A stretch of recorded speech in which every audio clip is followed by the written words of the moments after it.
going to ask you one more situational question. Sure. Love it. So most women panic in interviews. Yeah. And a lot of them are panicking right now because so many of them are getting laid off, or the economy is not doing well, or like, all the stress that's around the core stress that we have to carry every day. If somebody's constantly on the edge because the job was not getting done, like their growth is like secondary, like some of these people are struggling to even get employment. How can meditation support them? Where should they find that peace? Because it seems like no matter what they try, they just constantly panicked. Yeah. So specifically before an interview or even before a presentation or something important, I like to go through the 5, 4, 3, 2, 1 technique. And really that's just grounding yourself in the present moment. So if you look around a room and you say 5 things that you can see and 4 things that you can touch and actually touch them, 3 things that you can hear, 2 things that you can smell, and 1 thing that you can taste. And what this allows for you to do is, because you're grounded in the present moment, you're not thinking about anything else. You're not thinking about and worrying about what just happened or what potentially could happen in the future. And it just gives you this reset that you might need. And then as far as long term, I mean, for me, it's just every day reflect on, at the end of the day, what worked, what didn't work, and giving yourself grace for what didn't work. And just being grateful, writing down things. I'm a big fan of writing things down, but right, as you can see, but writing things down. Hey, I'm grateful that this happened today. I'm grateful that this happened today, or this happened today. Even in your worst days, you can find something to be grateful for. Even if it's just, I'm grateful that I'm able to breathe today.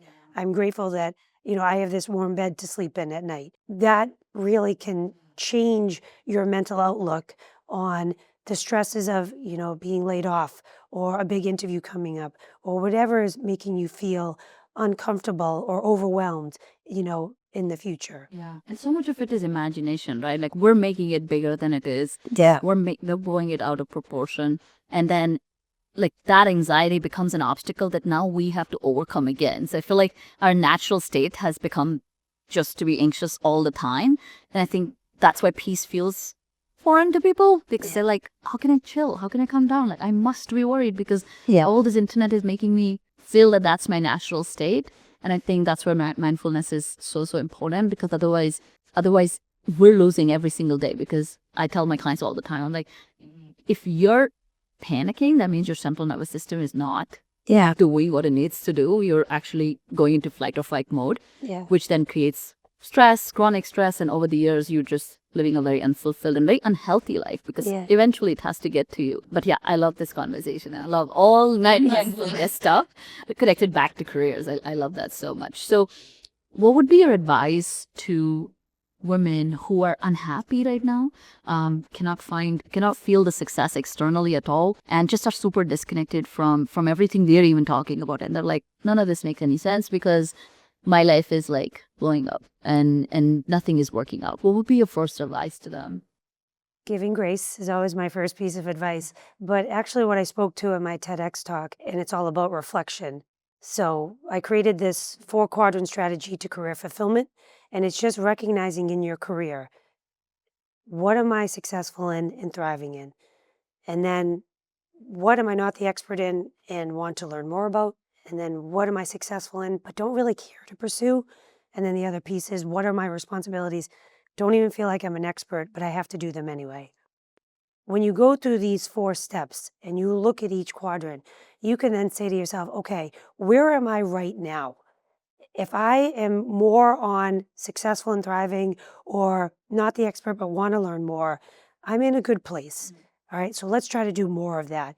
If I'm in a place in my career where I'm doing more of the stuff where I'm successful but I don't care to pursue more, or I have a lot of responsibilities I'm not the expert in, and I don't really care to pursue them more, then it's time for a change.